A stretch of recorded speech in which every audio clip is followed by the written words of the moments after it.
Hey, how's it going, everybody? It's me, Scott. Welcome back to One Last Hand. Welcome back to Kinfire Chronicles Nightfall. We are back in Dinlux. We're on episode 10. Thank you so much if you've been watching all the way up to this one. Let me know in the comments if you have watched every episode and your thoughts so far, and try to be kind. No. So we are back. We've got 4 city actions to use. And we've got one quest, which is quest number 7, which is this one here, Red Sky at Night, which of course is indeed Shepherd's Delight.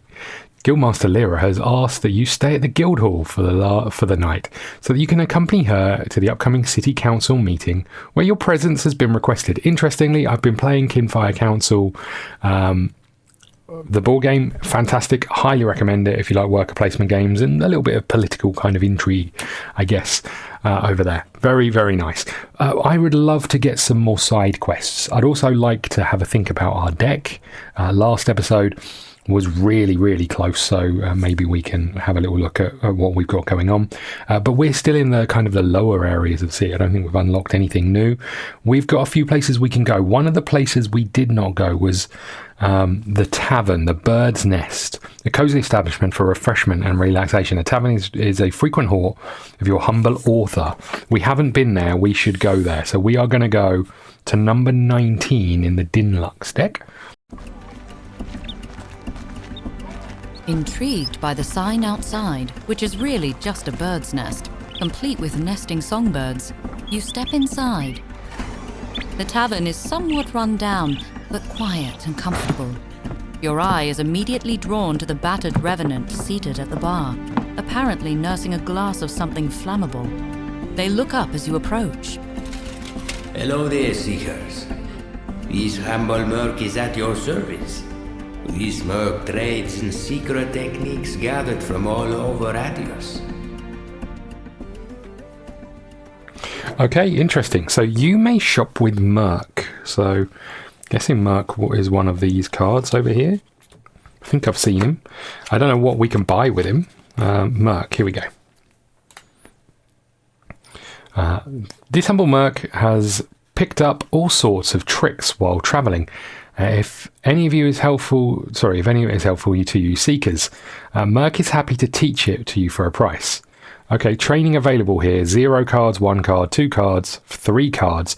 Once purchased, adds the cards and any boost to the seeker's unused card pool. Swap them in the seeker's deck by using your normal deck building. So if we read the rest of this, it says, the first time you come here, choose and open a copper treasure pack and add the contents of the copper treasure pack you open to Murk's shop in the town inspiration. Okay, so we get to open a copper pack. We've only got 2 left, so let's open this one and see what we've got. We have Mighty Shot. Straining yourself to breaking point, you fire off a shot with as much power as you can muster. 4 damage, and we take the focus. Rush. You sprint towards your enemy, a blur of sudden speed. 2 damage. Before attacking, you may move into the same space as your target. Okay. Surround. You take position, catching the eye of your allies. Together you surround your enemy and attack from all sides. +1 for every other seeker in your space. And gain a damage block there. And Shield Charm. This is a ward. You murmur the familiar spell, sending a reassuring glow over your body. A handy little charm should give you some protection. When played, gain a shield. When this card is in play, you may discard it instead of discarding a shield. Free action. And we get extra movement, if that. Not sure that one's for us. I'm not sure any of those are really for us, if I'm completely honest. But we do have a whole host of cards here that we could be putting into our deck.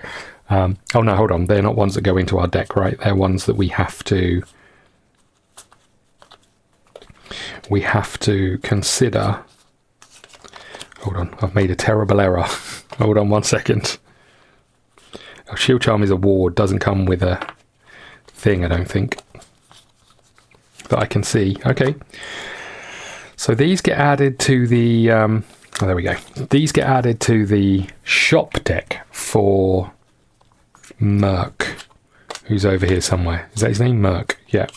So we can put those in the deck over here for the shopping. I should read the shopping thing. I wonder if I'm getting that wrong. D19 can go over here. Was there anything else? In terms of version, for further information, look at that rulebook. We'll have a look at that in a bit, I think, not right now. Okay, so we went and saw Murk, and he gave us some things to buy, but I don't think I necessarily want to buy any of them. We don't get any more quests.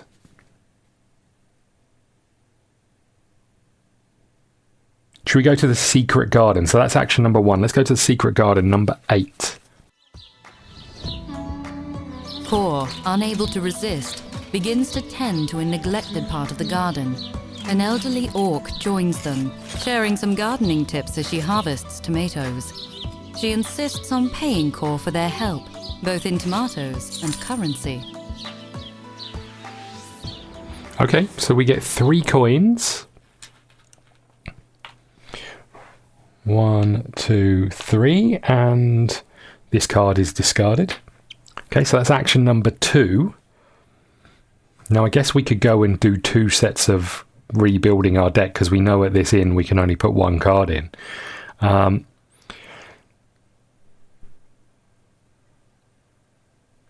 We want to go somewhere. Number 12, I think number 12 might be something to do with the corpse of this thing. Let's have a quick look. I'm just going to try and remind myself. Does D12 say if you have memory 6i? Yes. So we're going to go there for our last action. We're going to go to the, what did I say? The Seekers Guild? The Scholar's Circle. That's where we're going. Okay, so the Scholar Circle, we've seen this before. Whenever everyone sits behind the desk, they guide you on a quick tour. If you have memory 6i, go to event D0. If you don't have prompt Q20 and haven't completed quest 20, go to event DP. I wonder if I should have done that last time. Otherwise, return here. So we are looking for, what are we looking for? Event DO and event DP. And maybe we've already done. Oh no, there's DP. Okay, if you have memory 6i, go to event DO. We can do that. You ask the scholars about the Revenant shell you discovered from your battle with the cultists. Their curiosity piqued. They gladly examine the shell. They declare it a crude prototype, more of a proof of concept than an actual shell. The design is unusual, but the workmanship is nothing noteworthy or traceable. Still, they are glad to purchase it for further study. Okay, gain 3 coins and our city action is over. Okay, so we can't do the other part of that quest. Okay, so we'll put that back in that deck there. This gets discarded, so no new news about... Oh, that said to discard memory 6i, right? Yeah. 6i goes away. We don't learn anything about that. Okay, so we've still got some memories, but we have done all 4 of our actions, or 3 of our actions, right? We've got 1 left. Let's go to 9, the Mariner's Boardwalk. We haven't been there. We haven't got any fatigue or anything, so I think we're fine to go. D9. Walking near the small boardwalk, you pass by a number of taverns and food stalls, all bustling with a variety of clientele. The assortment of colorful clothes on display is almost dizzying. Okay, otherwise return to the map. We don't have Valora, so that goes away, right? I'm guessing I can get rid of this because we haven't got her, so we're never going to be able to do anything there, right? We get to take another action. The Well of Hope. That's where we're going. D16. They told us not to go here. We're going to D16. So the thing says... where is it? Stumps are dotted various communal wells built for the benefit of inhabitants. While these wells are beautiful to see, and many have become popular for people watching, the so-called Well of Hope is not a site that the humble author would advise visiting. What number did we say that was? D16. Here we go.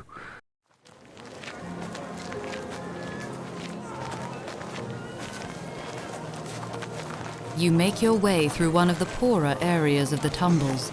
The pathways here are full of people out and about, but they give you a wide berth and eye you mistrustfully. Heads emerge from tents to watch you pass, and some residents duck behind shacks to avoid you. A man spots Asha's raven charm. It's the raven. Oh, hold on. We haven't got She's Asha. returned. Stop Suddenly, listening, everybody. You're surrounded by a crowd. You didn't hear any of that. So we can't do any of that stuff because we don't have Asha and it doesn't say your turn in. So we've still got one go. At this rate, we may as well go and do our rest, right? I'm just going to have a look here. We haven't been to the Emporium. We've got a load of money. Let's go to 5. At least I don't think we have. The shop is small, but well stocked and neatly organized. An enormous lizard eyes you from the corner, growling softly in the back of its throat. Don't mind that, Says the dwarven woman behind the counter. unless you are thinking of doing some shoplifting. Then you should know that his jaws can bend metal. She smiles to let you know she's kidding. Unless she's not. You look to be in the market for something out of the ordinary. She leads you to a locked glass cupboard. Take a look in here.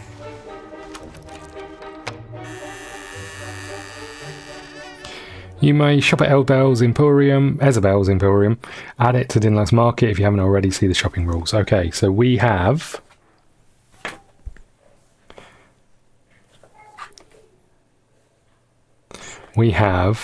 Welcome to my shop. If you're just looking, hurry it up. I'm a busy lady. These items are for sale here. So a Stiletto of Speed, 4 coins, a Mace of Forgetting, and a Wise Skull. Once purchased, add these cards to your Seeker's unused card deck. So we have the Stiletto of Speed. It does 3 damage, and we get the focus. This long, narrow dagger is made from an incredibly light metal. After attacking, you may add or discard a card twice. That seems important. And this one gives an extra defense. We have the Mace of Forgetting. Adds a stun. Oh, there's no enchantment on this mace. It's just a blunt trauma. +2 per stun that was on your target before this attack. After playing or discarding this card during battle, you may put it on top of your deck. That might be better than the blade we've got. And then and that does an extra discard or not. And then we have a Wise Skull. While in play, you won't regret buying me. I can tell you all my secrets. While in play, turn the top card of every Seeker's deck face up. Seekers may play a card face up from the top of their deck as if it was in their hand. A free action. Okay, that's nice, but I can't see... Is it better than the 1 damage when moving? I'm not sure it is. And the bonus for that is a block. Okay, Stiletto is pretty nice. I think I'm going to buy the Let's do a couple of things. I can't see us giving the Stiletto to anyone, really. I'm just going to find our sword here, because we've got 2 swords currently in Core's deck. We've got these 2. Right, so they're both doing slightly more damage. This one adds a... Oh, you can't see them. This one adds a hurt, but this one doesn't add anything. It does give us armor, but I wonder if we were to swap this out for this. This is something else giving us more. And again, these all link together, and our whole build is based on that. So I think we're going to buy the Mace of Forgetting. It's got 4 coins. Okay, there goes our 4 coins. We cannot put this into our deck just yet, but we'll add it into our available cards for next time.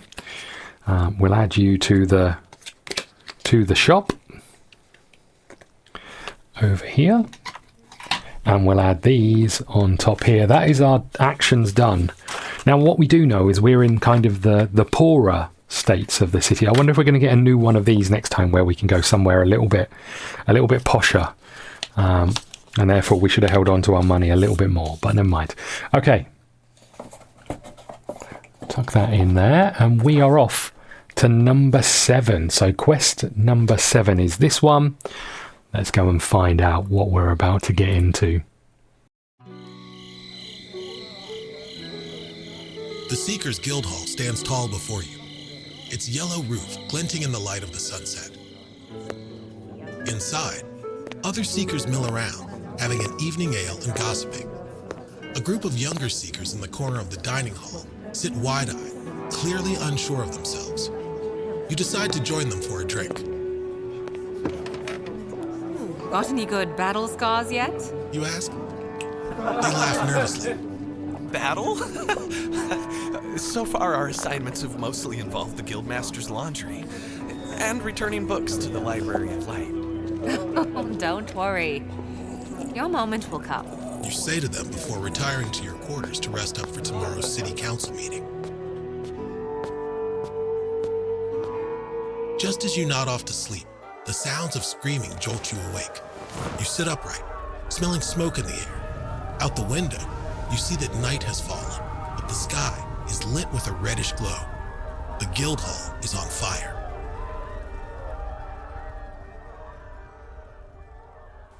Okay. The building is burning, and as your time is limited, whenever you reach a time icon on the text, draw a chit from the bag. If it's a Seeker or a Heart chit, you may continue without effect. If it's an enemy chit, each Seeker must choose, or darkness, each Seeker must choose to either suffer 1 damage or gain an exhaustion before continuing. Chits drawn from the bag are placed in the Spence Chits chat area, or on the time track as normal. If you climb out of the window, go to 7-1. If you go to the smoke-filled corridor, go to 7-2. If the time track is ever filled up when you're inside the building, go to 7-9. Okay, well, let's go to 7-2. I think we're going to go down the corridor. 7-2, and Roland is present. Okay, interesting. The door feels cool to the touch, but when you open it, a blast of smoke hits you in the face. You try not to panic as you feel your way through the corridor. On the other end, you're met with a wall of rubble. Part of the roof has collapsed. On one side, you find the Guildmaster's door slightly ajar, and on the other side, a burning staircase leading down to the dining hall. The fire in Roland's dwarven blood allows him to endure the smoke more easily.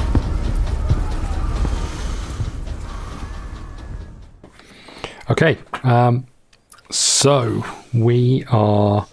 Each Seeker must flip 2 cards for each Seeker that doesn't reveal any blue. Okay, let's start with our boy Core, shall we? So we're looking for blues. He's only got 2. We have a red and we have a blue. Nice, okay. Perfect. Roland, this should be the one he's best at. We have a green and we have a blue and a green. Okay, that's a good start. So we don't have to draw any chits from the bag, right? That was this one. We could choose, Roland may flip another 2. If you choose duck into the Guildmaster's chambers, go to 7-3. Otherwise, run down the corridor and take 5 damage. Well, let's go to 7-3, right? We'll have a quick look in the Guildmaster's chambers. Don't mind if we do. Apart from a desk and bed, the Guildmaster's chambers are empty. The only exits you can see are the door to the corridor, the window, and the chimney leading up to the roof. You also consider searching the room for anything valuable you could save from the fire. Okay, we lose a time, so we're going to dive into the chip bag and see what we get. We get a 7, so we have to take either 1 damage or an exhaustion. Let's take a damage each, because an exhaustion can be multiple damage, right?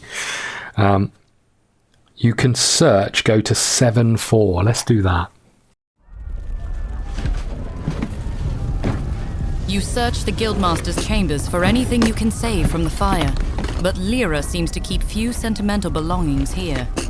You're about to give up and save your own hides when a hidden compartment in Lyra's desk falls open, revealing a sheath of documents. You quickly scan their contents and see that the Guildmaster has been keeping tabs on Hierophant Selen and the other city councillors. You tuck the documents away for safekeeping. Okay, we've got to do 2 time checks this time. Here we go. We have a 1 and we have a core. Okay, so 1 means we take another damage. I'm going to take 1 more damage on you. I am going to give Roland an exhaustion. Take memory 7A.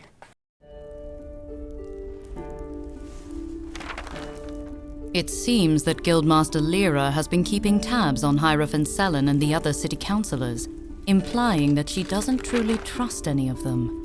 These documents could damage the reputation of the Seekers Guild if they ended up in the wrong hands. I thought her name was Celine. Is it Selen? Have I been getting it wrong all this time? Have we got anything here that says her name? Selen. Okay. That might be on me. Well, it's always on me, right? Okay. So what do we do here? Go to 7.3. Back to 7.3. So this is 7.3. We are going to... We can either go out the window, go back to the corridor, or go up the chimney. Let's go up the chimney. In an attempt to climb the chimney, each seeker flips 2 cards. For each seeker that doesn't reveal any red, do a time. Okay, Core is first. We've got a green, and we have a red. Perfect. I mean, to be fair, again, that should be Core's best one. And this could be a struggle for Roland. Oh, nice.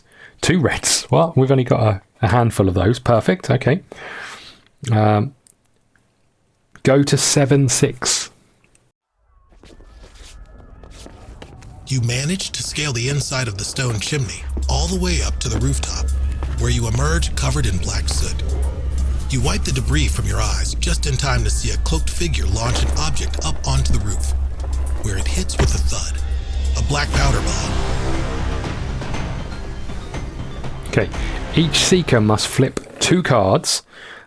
If they fail to reveal any green, suffer 2 damage and gain 1 exhaustion. Okay, Core is up first. We're looking for a green. We have a red and a white. Nice. Okay. So Core is doing fantastically. Roland, we're looking for a green, please, buddy. We have a blue and another blue. Oh, that's rough. 2 damage. Down to 12 and an exhaustion. Okay. The bomb explodes with a near-shattering boom. You're far enough away to avoid any damage, but the roof is now aflame. We've got to draw another chit. Okay. Let's get in here and have a delve around. Okay, we've got a Roland. Good. Okay. To escape the roof, you climb down. Go to 7.7. Core is present. Okay.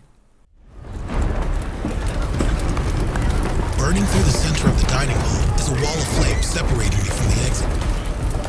You'll have to think fast.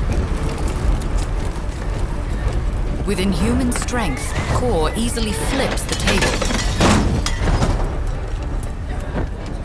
Okay, so this says, if you haven't already, you may search the dining hall. I don't think we're going to do that. It seems we're up against it a little bit, right? If every seeker has at least 5 health, you may leap through the flames and take 4 damage. You may attempt to push over a dining table in order to extinguish the fire to pass through it. If you do, each seeker flips 2 cards. For every seeker that doesn't reveal any red, go and take do a time. Okay, so let's do Core first. Core should be able to do this. Core may flip another 2. Okay, we've got a white, so we don't need to, and a red. Roland, you're the one I worry about because we've got 3. We've got a lot of whites though, right? And we do get a white. Nice. Okay. So both of us are okay. We don't have to worry about that. It says go to 7.9. 7.9 and the time track is not yet full. We didn't take any time track.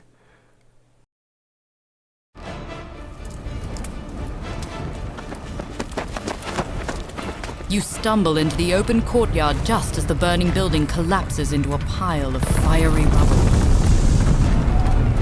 From behind you comes an ominous hissing.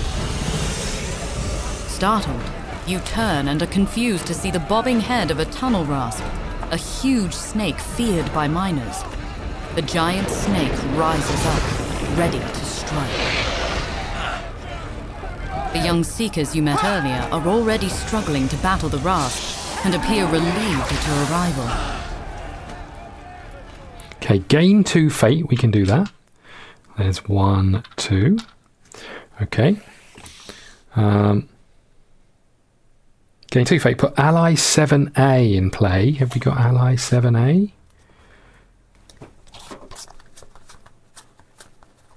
There's ally 7A. Oh, is that ally 7A? Yes, ally 7A. The Young Seekers. The Young Seekers attack the Seeker's enemy for 3. Discard this ally to cancel 1 enemy attack. If you do so, move its ability tokens to the enemy's middle ability. Okay. There's the Young Seekers. Is there anything else going on?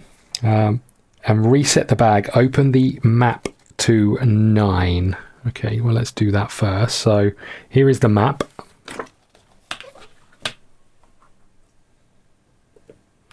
And we reset the bag. So you can see, okay, we've got burning and hurt and stun down and trap down here. The bag is fully reset. Okay.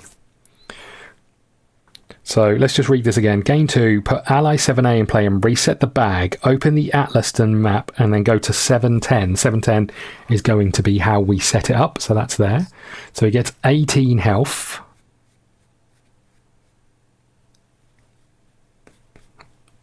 Okay. We can come in at any one of these spaces. I guess we'll put you here for now until we have a little look at it. Okay, this comes in the middle here. Okay, let's move this to the side so you can see it. We have, this is the wrong enemy. Okay, good. Hold on 1 second. Show you that. This is our enemy. So there's the Rasp, the Tunnel Rasp. It's a beast. It's 18 health and it's focused on the person with the most shield. And then over here, with a quick strike at its prey, the Tunnel Rasp's fangs inject burning acid. 4 damage plus a hurt. The target discards all block after this attack. And then it refocuses. Tunnel Rasp thrashes its body, slamming into anyone it can reach. 3 damage to everyone in the space. Before attacking, the Tunnel Rasp refocuses on the nearest seeker. Okay. The Rasp rears back its head and spits a spray of burning acid. Anyone in a space to hurt. Place an acid pool token. That's one of these. Into the space. Place an acid pool token into the target space. If all 3 acid tokens have been placed, move 1 of the tokens into target space. Okay, so that's our big baddie, and we have some setup to do. So 1, 2, 3, and a darkness go in this one. 4, 5, 6, 7 go down here.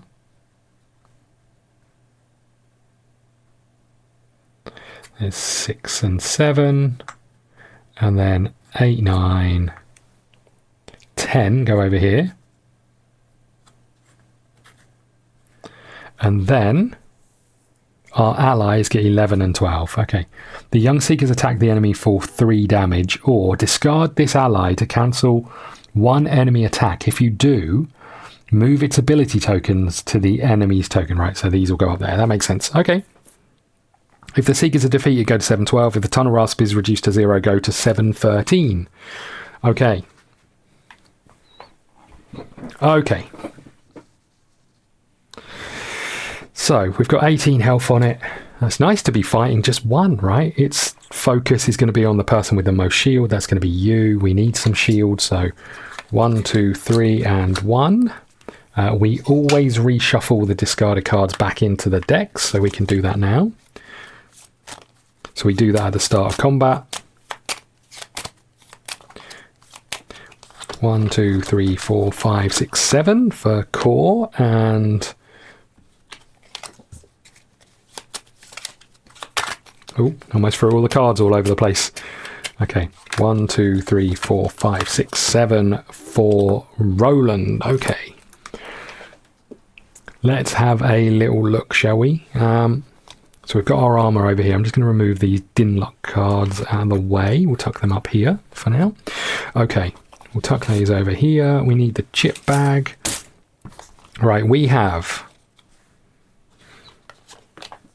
a helpful hand, a blade storm, a bait the trap boost, a spirit salve, a blood red bile, a defending blade, and Vengeance of the Stone. I like that. I do like having the wards out early. Okay, for core, we have, no, for Roland, we have a taunt, we have a cleansing fire, that's a boost. We have a shot to the knee, that's also a boost. We have a cleansing fire, we have another boost. We have an exhausted card, And we have another, but we literally got one action card. Is that right? 1, 2, 3, 4, 5, 6, 7. Yep, we got one action card. So we want to be able to get rid of that exhaustion, really. Okay, we've got 2 fate tokens. We've got a couple of ways of redrawing. So I think we're ready to get into this. Okay, let's dive into the chip bag and take a little look. We have Roland up first. Love that. Roland only has one action, which is Cleansing Fire. Ironically, the card we wanted to get rid of Core's stuff. Before attacking, choose another Seeker. That Seeker discards all statuses. We have none. Now the question is, do I want to attack? Or do I want to just discard this exhaustion card? Okay, I think we're going to move here. And we are going to attack for 3. Now it is going to put the focus on us, but let's do that. So we're attacking for 3. I don't have any boost, but I do have my red bile, which I'm going to use. When we use it, we put 2 hurt on them and do an extra damage. So we're doing 3 damage and 2 hurt. Is it hurt or weak? Yeah, hurt. 1, 2. And an extra, did I say 1 damage? Yeah, an extra 1 damage. So we did 4 damage to it. Okay. It's down to 14. Okay, and that goes up there. And all of these get discarded. Roland takes another damage because there was a exhaustion in there. We get our Lantern card. And we get 1, 2, 3, 4, 5, 6, 7. I'd really like to go before this thing. Okay, we've got ways of drawing chits. We've got another red bile. We've got a meteor. We've got a fireball. We've got a shot to the knee. We've got our lucky beard comb, and we've got our leech charm. Love that. Okay. Okay, back in the bag we go. I'd really like to go first. We have Core. Love that as well. Core doesn't have that much to do. He can play his Vengeance of Stone, which means it's a free action, and every time that thing moves, we're going to cause it problems. We really want to get the focus on it again, right?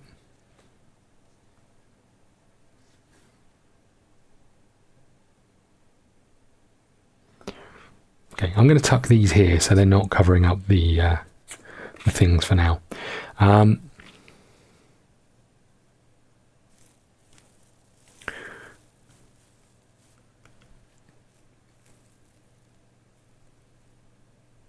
I'm assuming acid does us some damage, but I don't think it... Where does it say what acid does? Have I missed it? Place a pool of acid. If all 3 tokens have been placed, move 1 existing token to another space. It doesn't actually say what it does. Must be somewhere, right? We've got the rule book here. Does it say anything about acid as a token? What does acid do? I must have missed it, right? I guess we'll cross that bridge when we come to it. Right, what are we going to do with you? Okay, we are going to move into this space. We are going to use Blade Storm, which means we get to attack for 2 and apply a weak. Let's put this on the top one. So we're doing 2 damage. And we gain a movement. Hold on, I was here, right? I can't move into that space. Okay, so I guess we're going here with you. Okay. Hold on, no, I was here, right? Is that where I started? Yeah, so I could have moved into here with them for 1, and then we're going to move again, and we'll take him with us. See if we can push him into the fire, right? Okay, so we're doing 2 damage. There is no boost, although we can boost with a red bile. Do I want to? Let's hold on to it for now. Although we have got Leech Charm every time this is discarded. If we had our other card, I'd probably do it. We're doing 2 damage. We've got nothing else. 1, 2. We're down to 12 for it. Okay, we're back in the bag. We have Core again. Interesting. Okay, well, I guess we're using Defending Blade then, which is 3 damage, and we gain a block. So 3 damage. Again, nothing to help. So we're down to 9. I get the feeling this enemy's going to have another stage, don't you? Okay. The focus is on you, and we're going to move away. We're going to move away over here, I guess. Okay, that's us done. Let's have a swig of tea. Okay. Now, back in the bag we go. We have number 2. Number 2 is the top one. So, with a quick whip of its... the prey injects its fang, so its target discards all shields. We're redrawing number 2. I've decided we're going to use this chit card to withdraw. Okay, we are getting a number 9. Is that any better? Not really. It's a ranged. It's going to range us and place an acid token. There must be somewhere that tells me what acid does, right? Is it in? I'm just going to check through these cards. Is there anything about acid? Can't see it. I'll have to have a little Google unless it says something on this token. Oh, it's a hurt symbol. Like you can see on the token, there's actually a hurt symbol. So I'm guessing at the start of your turn, or if you move into it, you get a hurt token. Okay. I can redraw it. I'm going to do that. We're going to discard this card, and we're going to redraw that 9. We get a darkness. I'm not sure that's any better. It's back to the where we started. Okay, great. Well, I guess the plus point is he has to move in, so he's moving here. When he does, he takes a damage because of the move token. Oh, we've been moving him, right? So we need to do another 2 damage to him because we moved him into this space. But weak does 1 less damage, so he's doing 3 damage to us. We have 4 block, so we get rid of 1 of those. We take no damage, but we do take a hurt card.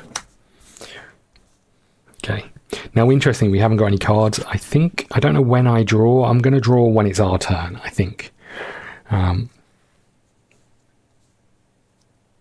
I think that's what I'm going. Oh no, I've still got an action card. We're fine. Okay, we're back in the bag. We have a core token. That is what we wanted. Sort of. So when this starts, we take 1 damage. So core is down to 16. We are going to just discard our spirit salve to move. Let's move here. And that means we have to draw up 1, 2, 3, 4, 5, 6, 7. And we get our lantern ready. Okay, what cards have we got? We have Blazing Sword, a couple of blocks. We have Earth Blood Vial, we have Aftershock, we have the Scarlet Tonic, and we have another Helping Hand. Okay, at least we're going to be able to discard another chit. We need to. We're in the bag again. It's a white heart. We get to choose. Well, it feels like a core, really. Am I missing anything? Before attacking the Tunnel Rasp, focuses on the nearest seeker. We haven't done that one yet. Oh, hold on. What did I do with the chit that I used? Oh, it's a darkness. So yeah, okay, we're good. I mean, I think it makes sense for us to do our adamant. It's not the greatest, but before attacking, move all adjacent enemies into your space. We're going to do 2 damage to it and gain a shield. So you're down to 5. Haven't got any boost or anything for it, but we do gain another armor, which is nice. Oh, before we did that, we could have gained another shield. I'm going to hold on to that, I think. I think that's us done. So all this does is gain another shield. If we were attacking more things, we'd be in a better place, but that's fine. Okay, you take another damage because you were moved. You're down to 4. Right, here we go again. We have a number 2. Number 2 is not ideal. I'm going to spend other helpful hand to redraw. And we have a Roland. Love that. Has Roland got anything that can move the enemy? Doesn't look like it. Roland has a couple of things though. Roland's going to play Lucky Beard. So free action, you can put 2 weakness on it. Let's put 1 here and 1 here, I guess. Leech Charm. So every time Enemy discards a status, they take a damage. Love that. Would have loved well-timed blow, but we haven't got it. Okay, we're going to move here. We are going to attack using our Purity, which is 3 damage. Focus comes onto us, and we get to apply 3 statuses of our choice. So, well, actually, I'm going to hold on to that, you know. I've decided against it. Let's hold on to that. Let's do a different one. Okay, we're going to do this. Meteor Throw, 3 damage plus a hurt. So we're going to do 3 damage to it. It's down to 1. And we are going to be allowed to... After attacking, you may move your target 1 space into here. You get a trapped. Let's put it on this one, and a hurt. Let's put it on this one. Regardless of what happens, you are going to die. Actually, let's put this up here, because that'll trigger before that. Okay, perfect. So that is that done. Is there anything else? You've already moved. You're down here. You're in there. You've got the focus. Okay, back in the bag we go. We just need 1 damage. Oh, he moved. He takes the 1 damage, right? Okay, you're to 0 because we moved him into this space. Right. If the Tunnel Rasp is reduced to 0, go to 713. I get the feeling we haven't seen the last of this.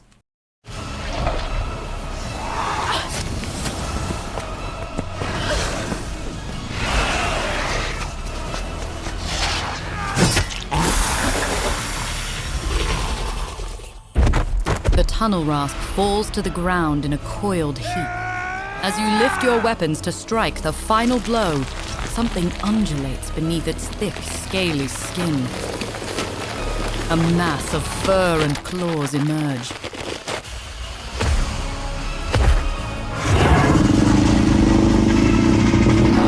The creature has shapeshifted.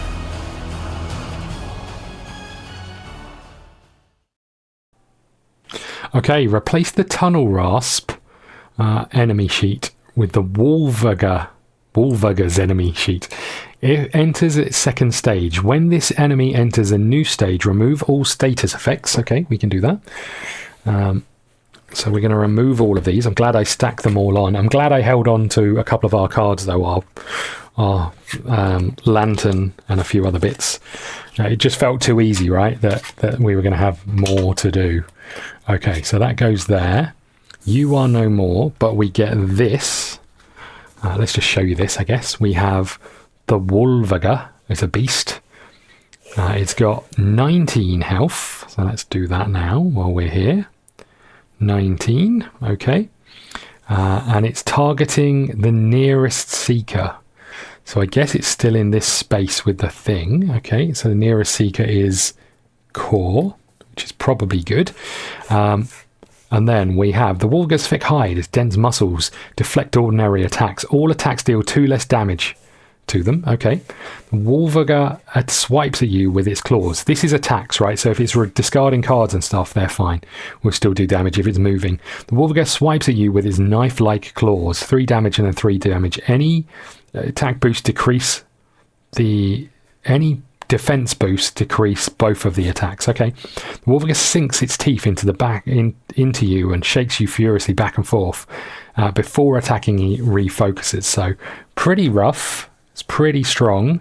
Do we need to realign any of the things?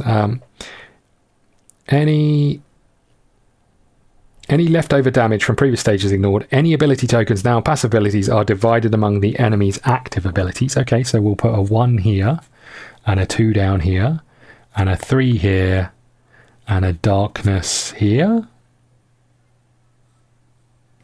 Okay, I think that's fine. Okay, if a seeker is defeated, go to 712. If the enemy is reduced to 0, go to 714. Okay, we're back in the bag. I'm going to use a fate token, you know. I want to get this starting with a thing. Interestingly, there's no other token for this. We're just still fighting this one, as far as I'm aware anyway. Don't think I missed it. Okay. Oh, maybe I did miss it. Is there a token? Don't think there is. Okay, we're in the bag. We are drawing 4 out, right? 1, 2, 3, and 4. I mean, it makes sense for us to use this. We want to reset that as soon as possible, right? Because all of our tokens are in it and none of theirs. Okay. What are we going to do? Well, I think Purity makes the most sense, but Roland isn't in a good place for it.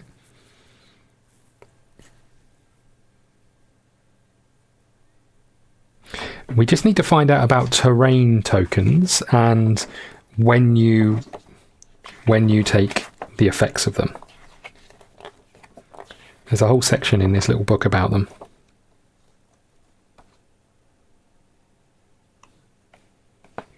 Bear with me. We still don't know what acid does.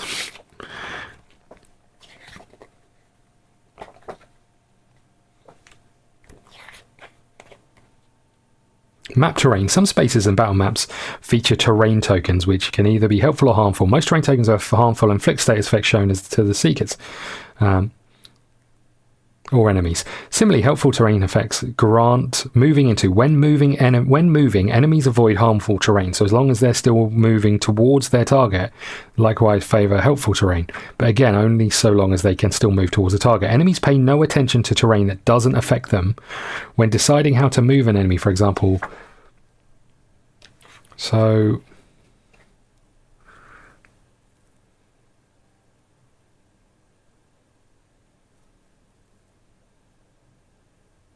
this doesn't really tell me. Similarly, let's read it all. Most terrain effects are harmful or helpful. Helpful terrain is labelled like this. Similarly, helpful terrain effects boosts, gain 1 block, meaning that it would boost 1 block anyone that is in that space, reducing each attack by 1.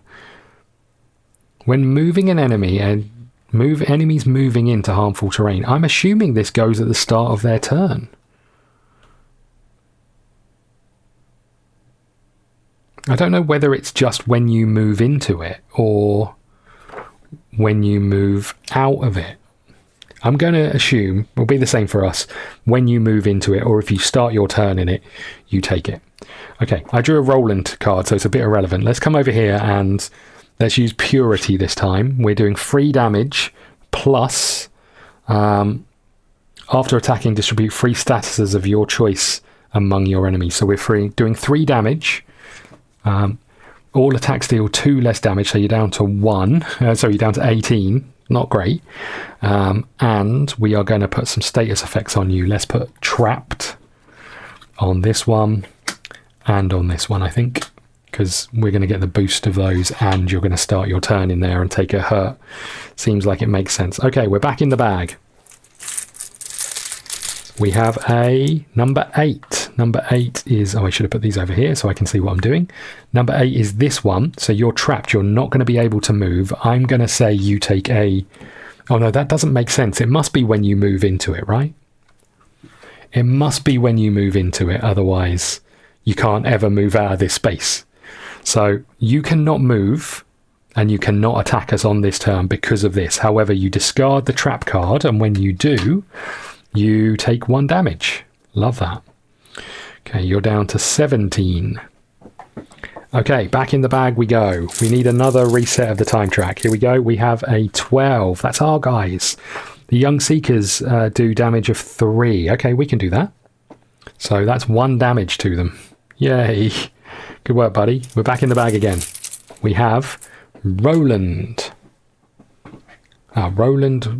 Roland did his Purity, so you would have been the focus.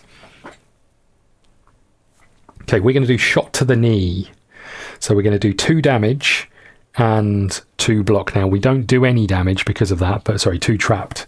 So we're going to put this on you, and that's the wrong card, and this on you. Okay, back in the bag we go. We have a 9, which is this bottom one. Once again, you're trapped. You take 1 damage for discarding a card. Okay, we're back in the bag one more time. We have Roland once again. Okay, Roland is going to do a fireball. 3 damage. It would do friendly fire, but in this case it won't. So we're doing 3 damage and we're getting 1 hurt. So let's put the hurt down here, I guess. And we do 1 damage to it because it's got 2 block. Okay, and we have to draw up to 7 cards again. 1, 2, 3, 4, 5, 6, 7. Okay, we have well-timed blow. That is what we wanted. We've got a couple of heals. We've got test of metal. That's good as well. And we've got an exhaustion. Okay, I'd really like Roland to come out. We have a darkness. Okay, well, at least the track resets. You are trapped, so you're not going to move out of this space. Do we trigger... I presume we just take one of these off. I don't know. I mean, it's the same as ours, right? When this ability triggers discard this card, it cannot move this turn. I think this one stays there, so it takes another damage for discarding that. And we reset the whole bag.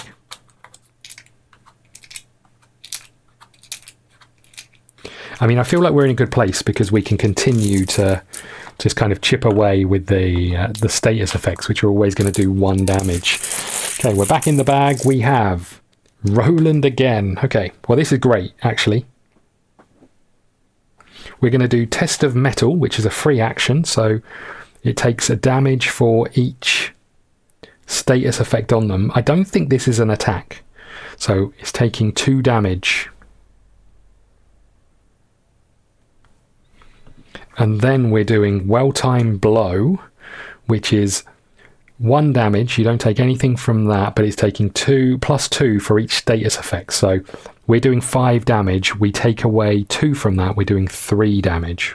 1, 2, 3. I think that's how it works. I'm not 100% sure. Okay, that's that done. We're back in the bag. We have Core.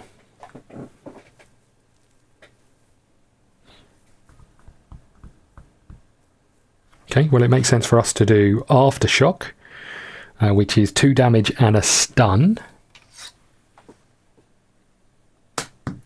Okay, so 2 damage. We don't actually do any damage unless we can boost it. We are playing a red card, so we can boost it here. So we do 1 damage to it. Good work, Roland.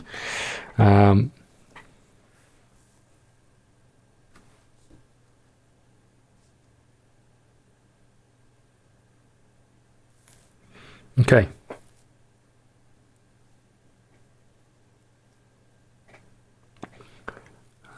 Do we want to... I'm just trying to figure out whether I want to use this or not, but I don't think I do. I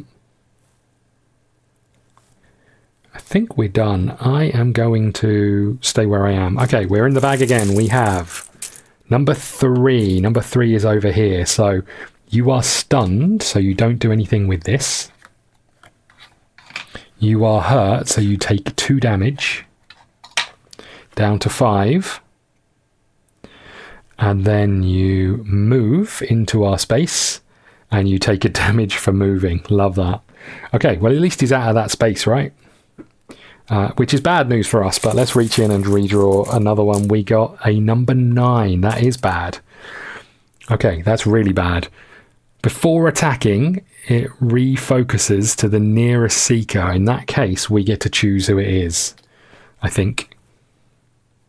So there we go. We'll put it on Core. You are going to attack us for 5. We have 1, 2, 4 armor, and you are going to spend your boost here because it's a white attack. So that would put us on 6. We're going to discard that. We take no damage. Okay. In the bag we go again. We have a number 7. Number 7 is this attack up here. So he's going to attack us again. It's going to do 3 attack and then 3 attack, and it any boosts attack both of them. So the first one we take no damage. The second one we take 1 damage. Okay, ouchie. Back in the bag we go. Here we go. We've got a number 5. This sucks. The tide has turned somewhat. We are being hit for 6, and I have no block this time round.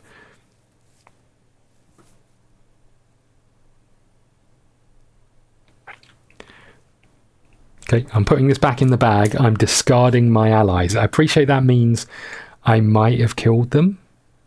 If you do, move this attack to the middle ability. Okay, so this goes up here. Oh, whoops, he was trapped, but that goes away.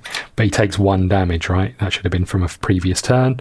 Okay, these are now discarded. Sorry if you are dead. Right, we're in the bag. Please be one of ours. It is a darkness. Oh, come on. This time we are taking 6 damage. We are down to 9. Okay. We're in the bag again. Come on. The tide has turned. We have a 10, which is this one down here. It's attacking us for 5. He's going to refocus to the nearest seeker. That's still us. We are taking 5 damage. 1, 2, 3, 4, 5. We are in danger of dying territory. We are going to have to use a fate token. Okay, we get to choose 4. It's 1, 2, 3, 4. Okay. So I can hit it with deal 1 damage and a hurt, and I can move. Don't know if that helps me enough.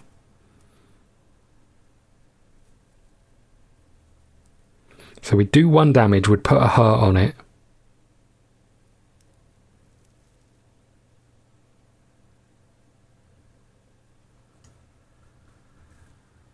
Here's what I can do. I'm going to use whatever it's called, Roland, to do a spirit salve, which is 6 health. We can split it up however we want, but I'm going to give it all to Core. That puts us into a bit of a rough position still, but and we can move, so we will. We'll move here. Okay. Please, we have Roland again. Roland is going to discard all of his cards and take his lantern again and deal 4, 5, 6, 7. However, you get an armor. However, you do take 1 damage for getting rid of your exhaustion, or having your exhaustion in your hand. There's well-timed blow when we don't need it. Great. Okay. This could still be... Oh, we need these back in the bag. Hold on. I'm an idiot. We used Roland, right? Okay. Here we go. We have number 9. Oof. Okay. So it's attacking us 4-5. We don't have any block. We can use this to block, and we will. So we're blocking for 1, so you're attacking for 4. We're down to 6. Oh my god. If he gets that top one, we're dead. I've got no tokens. I just have to hope it's us. Okay. It is number 8. Oh god. So that's this bottom action. He's going to do 5 damage. We're down to 1 health. I just need to be able to get out of the way from him, right? Okay, here we go. It is a number 2. We are so screwed. Have I got anything that can help us here? I don't think I have. I was so confident.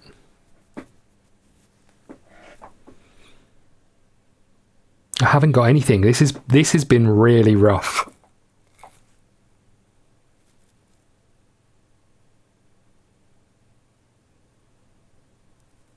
So it's his bottom action again. He's hitting us. There's nothing I can do. There's no block. There's no nothing. I can't discard these guys anymore. We are dead. Oh man, that sucks. I was feeling so confident. We go to, if the Seeker is defeated in battle, go to 7-12. Oh, I don't want to be defeated in battle. I wanted to win. Okay.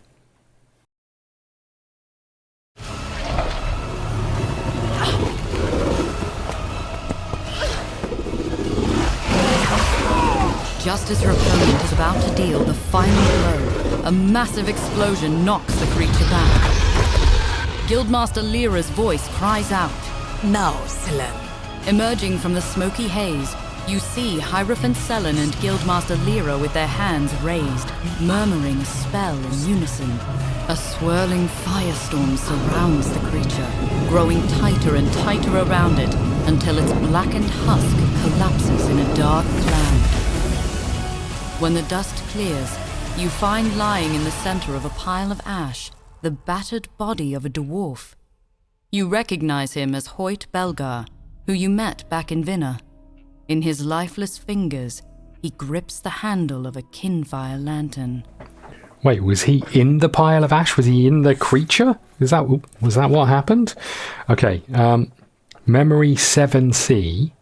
Just as the creature was about to end your tenures, the Seekers, Hierophant Selene, Guildmaster Lena arrived to rescue you with a powerful spell. As the creature died, it returned to its original form, Height Belgar, the dwarf you met back in Vinna. Next to his body, you were surprised to discover a Kinfire lantern. Okay, 7C, so we got that. And go to 717. This sucks. I can't believe we were so close. We had 3 hit points to deal to them.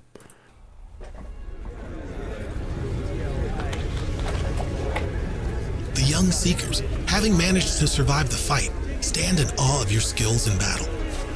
They vow to repay you someday. Hold on. Guildmaster Lyra looks you over carefully. Hold on a second. So it's just gone to straight play. Forget what you just heard. If you have Memory 7A, you may want to ask about it.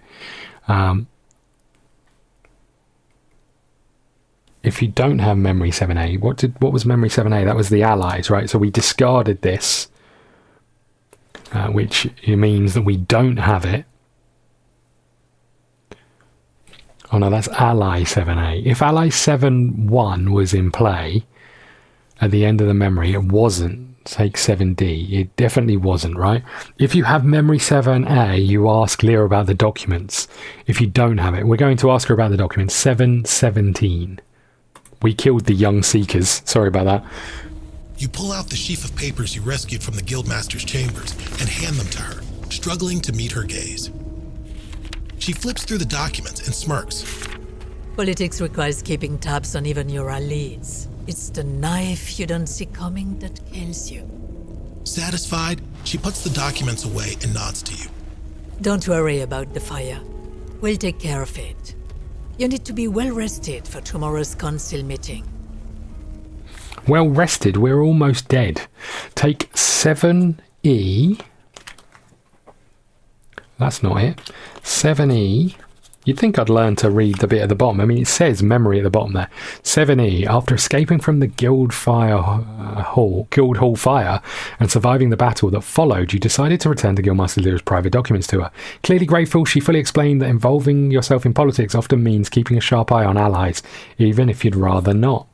Okay, so we keep that one, and it says go to 719. Guildmaster Lyra hands you an official-looking document with her personal seal on it. I've been meaning to give this to you. Show this to the guards, and they'll let you up into the nests without hassling you for taxes or bribes. In the morning, meet me at my estate. It's easy to find, she says, as she hands you a second document, a visitor's guide to Dinlux. It's apparently a landmark. Okay, each Seeker gains 1 Kinfire. Okay, we can do that. 1 and 1. Right. Take Quest Prompt Q8. That's here. Desperate measures. After burning the Seekers Guildhall, tensions in the city are high. In the meantime, you've been asked to accompany Guildmaster Lyra to a council meeting at the City Hall. Okay, so we've got Quest 8 here. Desperate measures. And we've got a Dinlux pamphlet. I saw that somewhere. What do I do with it? No idea. It's around here somewhere. We'll come to that next time. Oh, here it is. So the nests is our next place of visit. Murk, the humble author. We'll come back to that one. And open up pack level pack 2 and Dinlux pack 2. The quest is over. Gain 4 city actions. We won't open the Dinlux one, but we will open the quest pack level 2. We'll obviously do all of these at the start of next turn, but I would assume what we're going to find is a Roland card and a core card, which is going to give us some details and some new skills and a few other bits and pieces. Sounds like, and I suspect that spirit is going to come visit us again as they did before, but we'll deal with that next time. We'll get the new Dinlux cards out. We'll have a look around. We'll do all of those things and find out what we can. Thank you so much for watching. I really hope you're enjoying it. If you are, leave me a comment. This was a real rough one. As I was saying before, this kind of sums it up, right? I was so in control when they were here. We managed to have multiple attack after attack after attack. Maybe healing wasn't the right option, maybe doing some damage, but as soon as they got into this space and then every token was theirs, it was a real rough one for us. I mean, I could have moved you away and then have had to move, but ultimately, we'd have been in trouble either way. That really sucks. Well, there you go. We've lost another one. Thank you so much for watching. Go and check out the campaign blog. You'll get my thoughts over there. Oh, you know what I didn't do? I didn't put any acid out, so we probably would have lost this more, right? Because there was no acid tokens put down, which we should have done. Where is it? Oh, it changed so that we didn't need to put any down because they didn't actually use it, I don't think. But yeah, that was just a bit rough. We kind of knew there was going to be a second one, but the Wolvarger didn't fire acid, I remember. Well, there you go. Thank you so much for watching. I'll see you all next time.